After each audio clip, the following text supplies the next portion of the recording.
You're making bangers in the studio, but your follower count looks like your bank balance after a hardware binge. Low. So how do you actually get your first 10,000 followers as a music producer without doing dances on TikTok or begging for likes? But here's the truth. Most artists are using outdated social media tactics. They're chasing virality instead of building real fans. And that's killing momentum.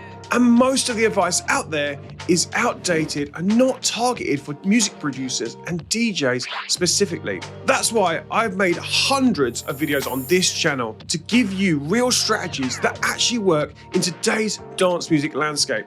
But I get it. The cold start problem is brutal. You're putting out music, you're posting here and there, but no one's watching, no one's sharing, and you'll start asking, where do I even begin?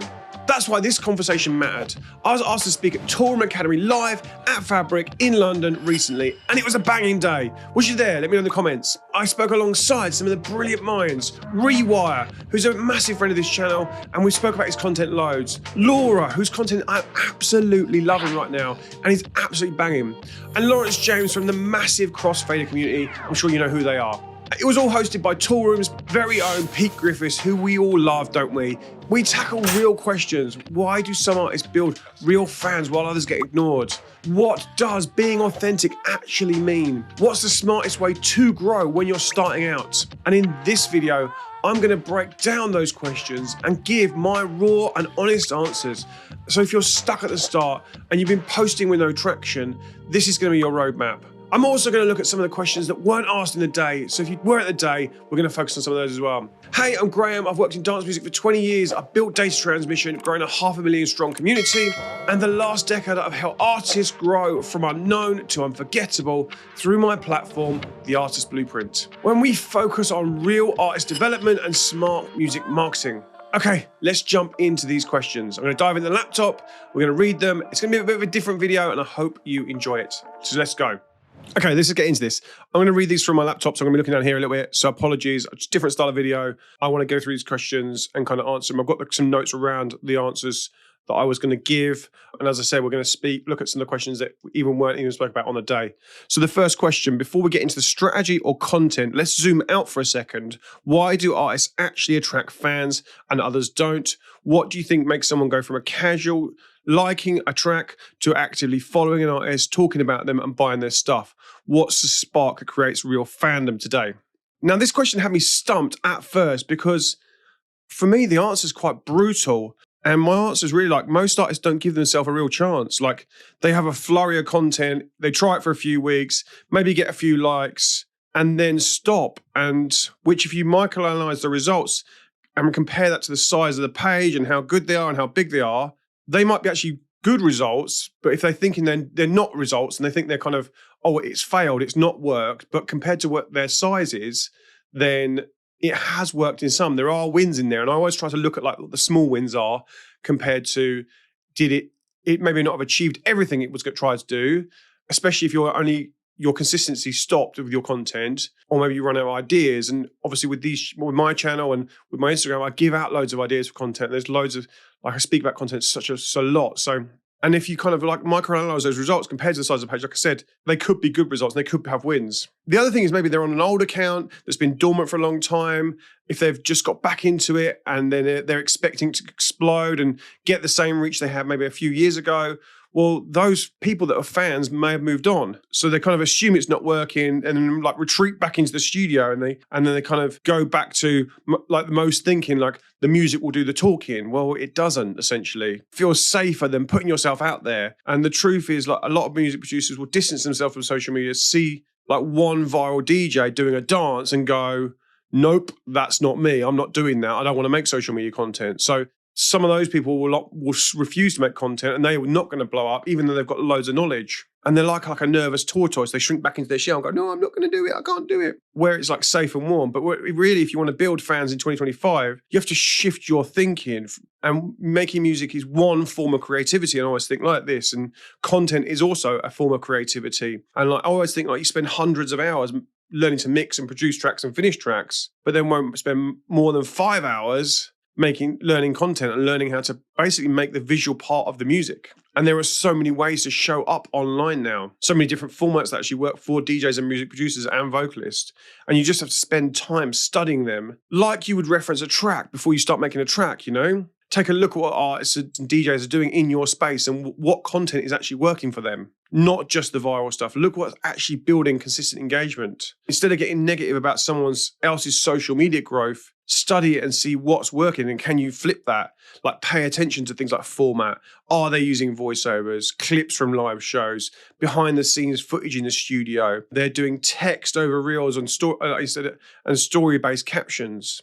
They're not all the same, and they're not all cringe, and you can find styles that match your vibe. Like anything else in this, it takes reps and research, and you spend, like I said, hours learning EQ and compression and arrangement. Put the same care into how your music shows up visually. Fandom comes from that connection and putting in the reps, and not just putting the reps in Ableton, but putting the reps in with the cameras and the captions and stories. And that's essentially what separates the artists who attract from the ones who stay stuck for me. With all these questions, comment what you think in the comments, because I'd love to know what your thoughts are as well. And I'm going to try and be brutal some of these as well. The second question, be authentic is an advice we hear at conferences all the time, but what does it actually mean in practice? Can you give an example of a post or moment where you're being yourself has actually helped with connect fans? And yeah, this is one I've thought about a lot. I've spoken about artists a lot about too, because what does being authentic even mean? Like I spoke to artists so much about this. Honestly, I think it ties back to the last question. It's about finding types of content that feels like you. If you are naturally funny, great, make content that's naturally funny. One of my students, Josh Samuel, for example, I've spoken about him on this channel, is a perfect example. He's hilarious, and he leans into he's hilarious, and he's funny, and he pokes fun at himself, and he makes content that's genuinely funny to watch, and that's him being authentic. But being authentic doesn't mean it being loud or extroverted. If you're more introverted and you still want to play out and build a fan base, then you've got to ask yourself, how can I show up online? And how is this going to fit into who I am? If you really don't want to be on camera, well, that's cool too. Like faceless channels are a now real thing. In the future, AI content's going to be a thing. But remember, if you want to DJ in front of people, again, they're going to see your face. And it's going to be one of these things that you kind of find a way of make content that's going to help you get to that space. But remember, you're going to be in that space at some point. Mix-only YouTube channels, like with visualizers, so you're putting a mix out and it's just got a visual screen on it. All of that works. If you're older and you like Fish 50 Gogskin, maybe your value is you're front-facing every day, and it's your knowledge, your records, your history, and he taps into that content so well, and it really connects with people. And for me, authentic means helping. Like that's for me, it's like my authentic is I want to help you. I didn't have that support when I was building data transmission. No mentor, no one asked to ask for advice, and it was lonely as hell, and I struggled so much. So now everything I do and every post I make is to help DJs and producers to avoid that same mess. My content is researched, it's strategic, and yeah, it's got some weird creative stuff in there. Like I know my brain is weird sometimes and special, and that's what's great about it. If you've watched my live streams, you'll know I'm sometimes a little bit of a funny fucker. Like I'll make some content that is that. And maybe I should get more of that in there because it's me being honest, you know? I like to have a joke. I like to not take stuff too seriously. I'm packed with dad jokes. I like to do stupid things. I just don't want to take life too seriously. But on the side of it, I do want to pump full of information. So there's a kind of a balance for me that is between like being hilarious, but also being really, really to the point practical advice. Because I don't want to waste your time and I want to hit you with the facts. But I also have to set boundaries. Like I don't post stuff about my family. I keep it focused because I know what serves my audience best. But I've also got other spaces for the rest. So yeah, being authentic isn't a performance. It's just understanding who you are and what you want to give and then showing up so that it reflects that.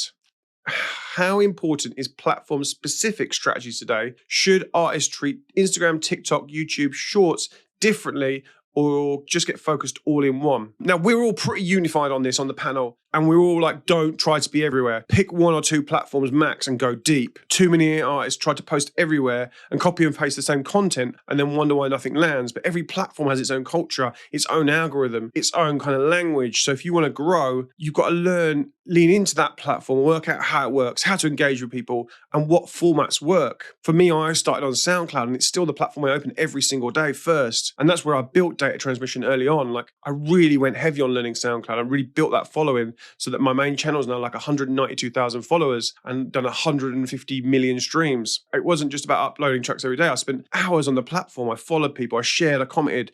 I watched how the music moved, and then I learned from it. Then once that was rolling, and it was that was a platform that was working for us, then it was like, right, I'm going to learn YouTube and Instagram. And again, I didn't rush. I kind of watched, researched, tested formats. And so I've been looking at some of the old videos now that are just like, you look at them, and I'll post it on Instagram shortly, like the background's terrible. Like compared to this, where it look at what it is now, like where this is our now, fifth version of our studio since we started Twitch streaming and learning Twitch. We're now in the house, and it's this background and this setup is now looking slick.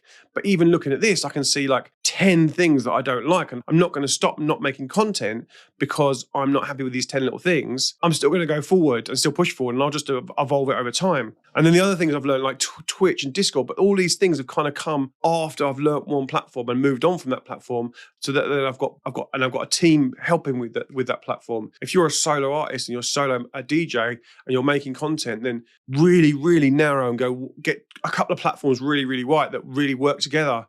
Don't worry about the rest and kind of keep focused on those platforms and just understand and learn those platforms. Choose one that fits your strengths and go in and just like expand later. And whatever platform you pick, just like really research it, lean into what works and lean into the format, and then tailor your content to fit rather than reposting it across the board. And that's kind of how you actually grow in 2025. And then we had kind of individual questions for each of us. So Instagram is obviously still a key platform for dance music and community in 2025. I'd previously spoke about framing Insta strategy as finding versus remaining. And can you explain what this means?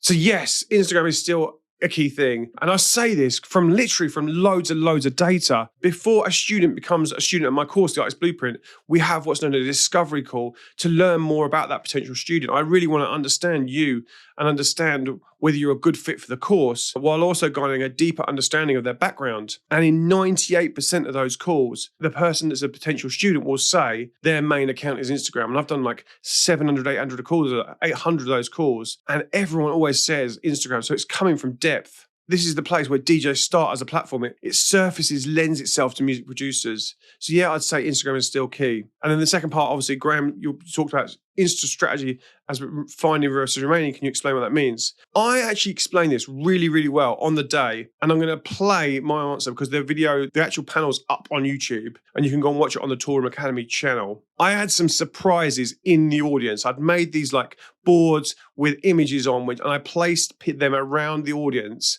with some friends to hold them up to kind of really bring a visual kind of thing to the stream, to the panel, just to really, really just bring something different. I'm always thinking with panels, how can I do something different in a panel? Like if you watched my conversation with Sean Bennett from BMC, we had something different on the panel. And for this panel, it was like, let's try and be a bit of fun. So let me play that. There's two things to the 10,000, like the kind of 10,000 you need because bookers or book people with 10,000, which is a problem. But there's also the 10,000 that you don't actually need 10,000 these days. Like Instagram announced at the beginning of the year that they're going to ditch the follower account. TikTok are already ditching the follower account. If you look at your Instagram, the content you're putting out on Instagram and TikTok now, 50% of it will go to your non-followers and 50% to your followers. So essentially you need to look at my content for the people that already follow me. So they're the people that you're kind of nurturing with content that are already into you. And then some of your content might do rubbish because it's going to 50% new followers. And essentially like, when you've got that, like they don't know who you are and they've never met you. So if they're not into you and not into that content, then they're not going to follow you, but they might watch. And that watch time is then important. And essentially when you're making that sort of content, it's like you need to start thinking about hooks. Like the bigger the hooks, like Laura's really good at this. Hooks are really important. And there's been some really mental hooks recently. Like there's actually been a really mental hook this week. Where's my chicken tenders? There they are. There's the chicken tenders over there. And so I bought some props. Hi, chicken tenders. Expensive chicken tenders. Right, so no, those chicken tenders are only €5, and they're not a hook, right?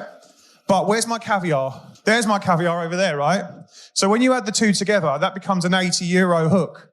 Basically, if you by being them together, Universe can put an €80 hook on them, and then a piece of content was made. Let's say it wasn't by someone that was going to buy them. Let's say it was by the owner of the club. And it was a UGC piece of content that they put out there because, let's face it, everyone then gets polarized by €80 chicken tenders. and then they share it. And all basically this week, everyone's talked about Universe, mainly because of the chicken tenders, but then they've seen, oh, Universe, right? What's that? And then loads of people found it because they're talking about it. And that's then become this little hook. Laura's got amazing hooks. Where's my third one? Laura's got amazing hooks. There's Laura's hook over there. So Laura uses this hook. I thought it was absolutely brilliant. You might use it. Oh yeah, so this is one DJs you can actually use. DJs, do you like music that walks the line between house and UKG? I thought this was brilliant because essentially it's like your fans that are already into you, if they like house or UKG, they're going to watch that piece of content. And essentially you might find new fans because if you like house or UKG, then essentially you will go and watch that piece of content. You're curious. Now, and then my final one is one that we already know, which is an excellent hook, by the way. There it is. Cam, you might know this one really well. The James Hype. I've never seen another DJ do this. You're hooked. You're hooked straight away, right? Because it hooks current fans and new fans. It's a little bit polarizing because has they done it or not done it? And that hook's so clever. Now, I could have told you this point, and essentially you might have understood it, but I've added a load of showmanship, and hopefully now you understand it by adding some hooks of visual things. So really, my hook is, has anyone done a panel like this before? No. Can we just give it up for these props? Yeah, great. Guys, I'm interrupting myself for a quick break. If you're serious about growing on Instagram as a DJ or music producer, this book is the book you need in your bag. It's called Gather, Give and Grow. It hit Amazon #1, and it's the book that I wish I had when I started. It's a social media blueprint for DJs and producers. This book is about cutting through the noise, how to attract the right fans, how to deliver the right value, and how to build a fan base that actually gives a shit about what you're posting, whether it's your track or planning your next tour. This book breaks it all down, and it's in 3 simple steps. Gather, learn how to stand out and optimize your profile and craft scroll-stopping content. Give, deliver value with every post, reel, and story without burning out. And grow, build a real community that gets booked more and makes your socials work for you. I've packed 20 years of experience into that book with actionable tips that work right now in 2025. Grab it on Amazon. The link is in the description, or comment 3G's book and I'll comment with the link. Now let's get back to the video. So the next question, a lot of artists focus all of their energy on public platforms, but increasingly real fan connection is happening in closed spaces like Discord servers, email lists, or even close friends on Instagrams. Have you seen this doing well for artists? Yeah, definitely. This has definitely been a shift that's happening. More and more connections are happening in this offline timeline, and it's in these closed spaces. WhatsApp groups, SMS groups are popping right now. Like labels like Defected have been doing broadcast lists for years, literally. When we went to Defected Croatia, like 2017, they had a broadcast list. Ariel Free has a really wild and super engaged community in her WhatsApp group that's popping with fandom, not just likes, but actual conversation. And it really helps like with bookings and kind of growing her releases really fast and everything she's doing, fans coming to gigs, that sort of thing. We've been running a Discord server for over 4.5 years now, and we've got 3,500 DJs and producers in it, each helping each other out, giving feedback and sharing the resources. I'm in there too, obviously answering questions and joining the conversation. It's not just a passive broadcast, it's a real community. Having an email list remains essential as far as I'm concerned, especially for artists building towards release campaigns or cultivating long-term loyalty. Getting fans out of your social media and into a space you actually own. So many people have been hacked recently and lost their whole Instagram and all their following. Now get their people out of there, because in case that happens, like get them into a database and do this regularly and start building a fan base out of your Instagram. Currently, most labels is doing well with this and with emails, and I'm sure more DJs will follow suit. And actually, if you're going to grow an email list from a DJ or an artist, if you're on an email list from a DJ or an artist, drop me the name of the DJ or the list in the comments. I'd really love to go and join some more of them and see how it's working. That being said, I do think there is a bit of a ceiling point on communities. I was talking to somebody at the weekend, and how many WhatsApp groups can you join? How many communities can you be a part of? Like before, it's just like bing, bing, bing, bing, bing on your phone all the time. Like there's definitely a ceiling point. There'll be the next thing when it comes along. And I think there's only so many Discords and broadcast channels you can be on that you can actually keep up with. And eventually people are going to mute them and they're going to burn out from being in too many. So if you're thinking about doing it, like the time is now, like essentially start now, build the momentum before the space gets overcrowded. Because once it is, like there'll be a new thing and it'll be like, you'll have missed that boat. Because in like I said, in a year's time, it's going to even start even harder to stand out and cut through the noise of a WhatsApp group, you know? The next question is, how can early stage artists start building a kind of private community? And I think it starts small. And honestly, that's the best way. If you're at the early stage, don't overthink it.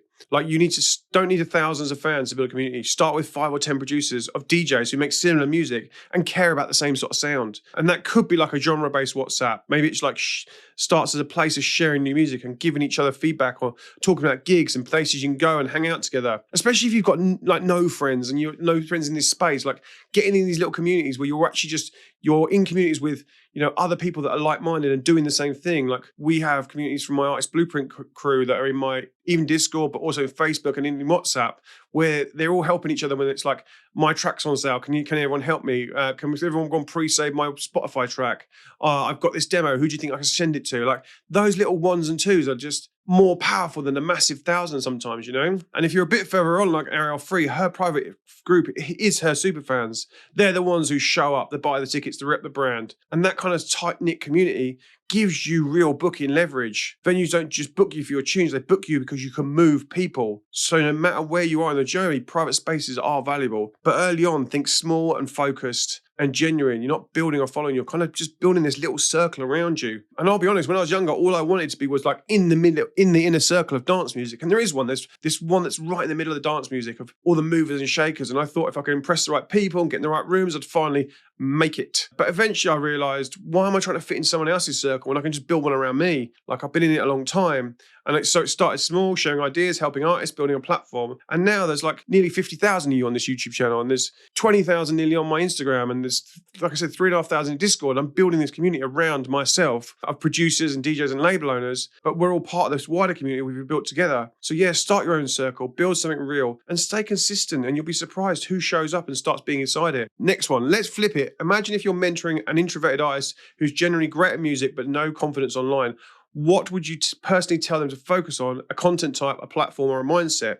This one's a no-brainer for me. It's actually, I don't even need to imagine it. I do this every single day with the crew that are in the Artist Blueprint, my course, the Artist Blueprint. I mentor students that are inside that course. This problem comes up constantly. And the first thing we focus on isn't content, it's mindset. Because the truth is, making content is just another form of creativity. It's no different to making music. And if you think about the most prominent artists in history, they all know this. Madonna, Michael Jackson, the Chemical Brothers, The Prodigy. If you saw Prodigy at Glastonbury, there was a massive visual aspect to that show. And that was then thought out by that team and that crew so that it all came together. You can bet that Liam Howlett had a massive hand in visual, creative, and everything that goes with The Prodigy, even down to how they looked, I bet. But even if you think even harder, longer, further back, like even the Beatles, think Yellow Submarine, think Sgt. Pepper, they both have visual aspects to everything that happened with that album. Their music always came first, but with a visual layer that brought it to life. Back then it was like MTV and TV performances and stage design. Today it's the visual energy that lives on social media. Look at James Hype, what he's doing with Sync. It's about pushing the boundary between music and visuals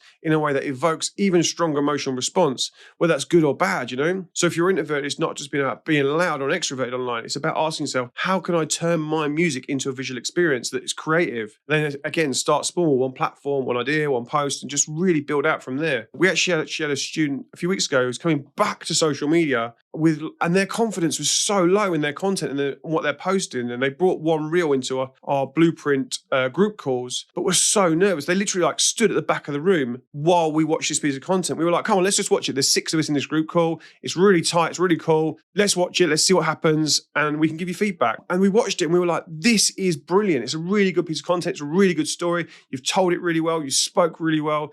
But there's a few little tweaks that I can make from knowing platforms and knowing content that make it even better. Send me the file right now and let's just edit it. And I kind of brought it up on screen. We edited it together. I chopped out some stuff in the middle. I repositioned some stuff. I put some extra words on top of it to really bring it extra life. And when she posted it, it got 30,000 views, which she was absolutely buzzing about. And it gave her that confidence to then post more content. And sometimes it's not about having all the answers. It's that little gentle push of being a bit supportive and helping you find your voice. So if you're introverted, start reframing your content as part of your art and not a performance, and then build from there. The next question. So you've made 5 tracks in a row that you're proud of, but nothing's landed online. No reposts, no shares, no buzz. What are the possible reasons? And how do you know whether the problem is music, the content, the storytelling, all around it? Honestly, the first thing I'd ask is, what have you actually done for that track? Did you post it and expect magic the first time? Because if you've just done one post, you've hit the smallest audience. The algorithm doesn't owe you anything, especially if you haven't given anything to work with. Have you made 10 pieces of content for that track? Did you use different parts of the track, different formats and different angles, all in a way that still feels authentic? Like if you really think about it, if you spent 30 hours making a track and spending time finding that kick drum and then spent 30 minutes on the content, that's not a release strategy. That's like a little tiny drop. That's it. That's nothing into the void. So how do you know if the issue is the music or the content or the storytelling? We'll break it down.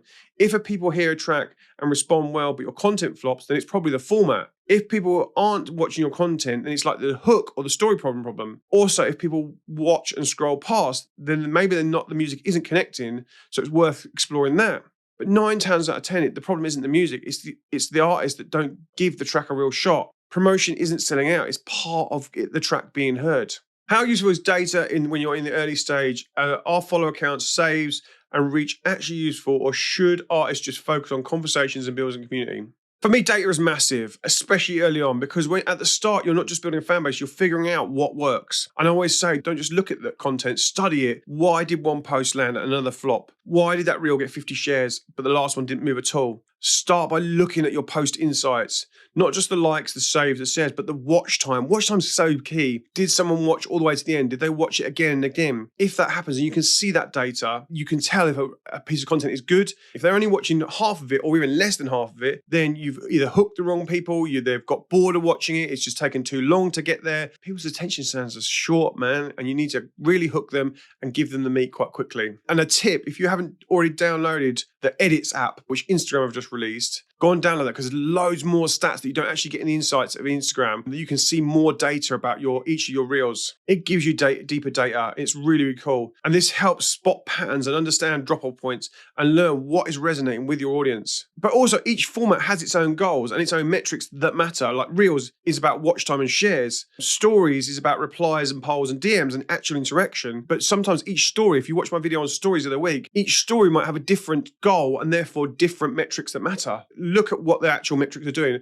and understand what you're trying to do with that piece of content before you just post it. Like, is it about building community, or is it about building a series and building stuff that's bingeable? Like, content is about, these days, is I'm going to watch this one and then if I enjoy that, I'm going to watch more of that content. So if you're giving people the same content all the time, that's good, because then they'll watch one, they'll watch the next one, the next one, and kind of binge you like they would do a Netflix series. And that's what you want with your content. So yeah, community and conversation are 100% important, but you can't build off content that doesn't connect, and use that data as feedback, not a judgment. The goal isn't perfection, it's progression, and your data shows you where to adjust. Can each of you talk about one piece of content that really moved the needle for you and why you think it worked? Was it timing, relatability, trend hacking, or something else? See, my answer on the day for this, I said understand the metrics, because that's the big shift for artists. And I love what my fellow panelists were doing. Laura's doing. I love what she's doing. I love what Fish Octagon's doing. I like DJs that show me 5 new tracks I've not heard of before, or just show me the 5 latest bangers, because sometimes you're busy, you don't hear them. So show me any content that shows me music and shows me new music, I'm down for. Whether it's a DJ mix, whether it's a piece of content that's swipeable, whether it's a reel that's got new music, I'm going to watch that all the time. And I love what Fish is doing, and I love what Laura's doing. So for me, it was more about understanding metrics to really, really push your content forward. So if you've been stuck at the start, no traction, no fans, no idea what's actually working, I hope this has given you some clarity. But if you want my exact Instagram strategy, the blueprint I use with my students inside the Artist Blueprint, the one that takes you from 0 to 10K followers and no fluff, no cringe tactics, then you need to watch this video next, because walks you through. It's my full Instagram walkthrough for DJs and music producers, how to set up your profile, builds and connects, and how to grow your account from the ground up. Click in now and let's get you moving. I'll see you in that video. Cheerio.